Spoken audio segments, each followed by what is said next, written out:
For a country of our population, Australia's athletes excel on the global sporting stage more than anyone else. Our heritage of global achievement in the field of sport is incredible. And whether that's athletics, swimming, the football codes, cricket, or in more recent times, motorsport, dare I say NFL, Australians, to use a boxing cliche, we punch above our weight. And in so many sports, we celebrate the success of our athletes on the world stage, whether that's the Olympic Games, World Cups in cricket, soccer, the rugby codes, or netball, or whether it's domestic sports like the AFL.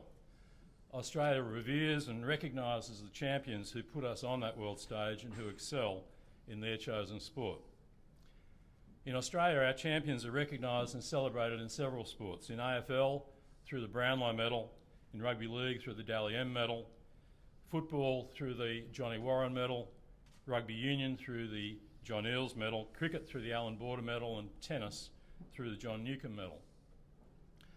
Golf has seen many, many stars excel on the world stage, from Norman von Nida, Peter Thompson, Kel Nagle, Greg Norman, Adam Scott, and more recently Jason Day.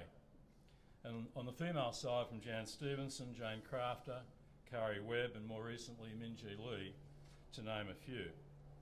But golf in Australia doesn't and has never recognised the best of the best of our Australian professional golfers through an annual award and medal. Today, the PGA of Australia, in cooperation with the Australian Ladies Professional Golf Tour, the peak professional golf bodies in Australia, announced the establishment of an annual award to recognise the best Australian, male or female golfer on the world stage through the introduction of our annual award, our recognition of our best and brightest, the Greg Norman Medal. Just put that out there for you to have a look at.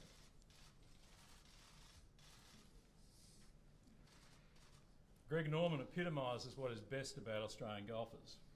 Greg, or the Great White Shark as he's become known, not only recorded unheralded achievements on the golf course, such as being world number one for 331 weeks, winning over 85 tournaments including 2 major championships, but he was the shining light to Australian golfers for so many years, inspiring generations of golfers to start playing our game and becoming the magnet that would draw hundreds of thousands of Australians to attend golf tournaments and millions to watch on TV and play our game.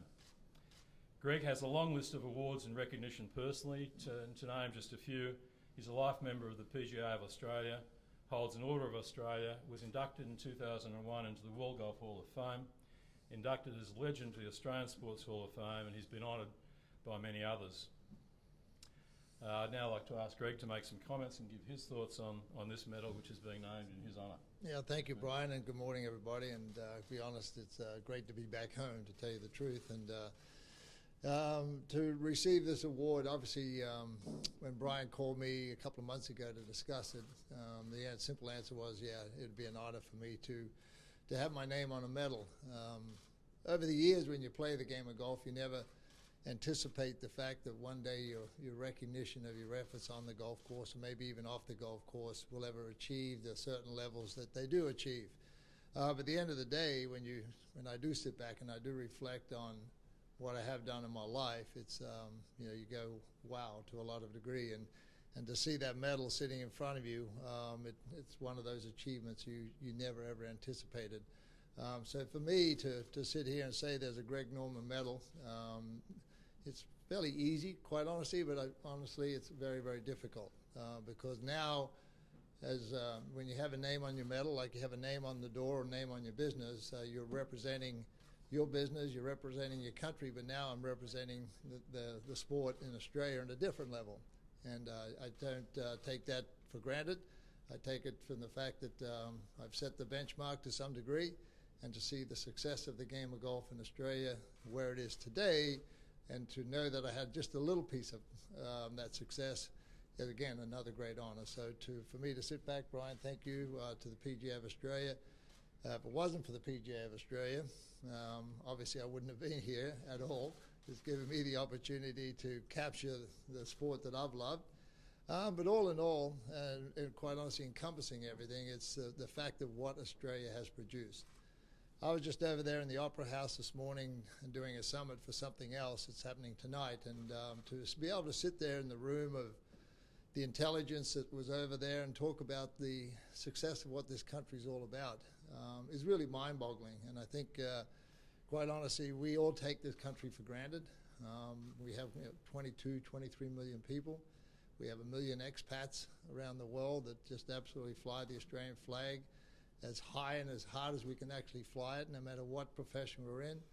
The success of what we have done on the sports field makes Australia what it is today, and most of the people around the world look at Australia because of that. Our tourism, the Great Barrier Reef, our sports men and women who are so successful. What we did in 2000 with the Olympics, I believe, changed the direction of how the Olympics was perceived and how it was presented. It all became because of the entrepreneurial spirit and the spirit of what this country is all about. So when you sit here and you think about what this country has done over a short period of time in its life, to what we have done from economic reasons and leaders, CEOs of major corporations and intelligent people from the IP and agriculture, and yet here am I from sport, just because I could hit a little white golf ball from point A to point B halfway decently, you get recognized for that. So it is an honor, Brian. Thank you very much, and I look forward to the process of finding out who will be the first nominee of the Greg Norman Medal. So.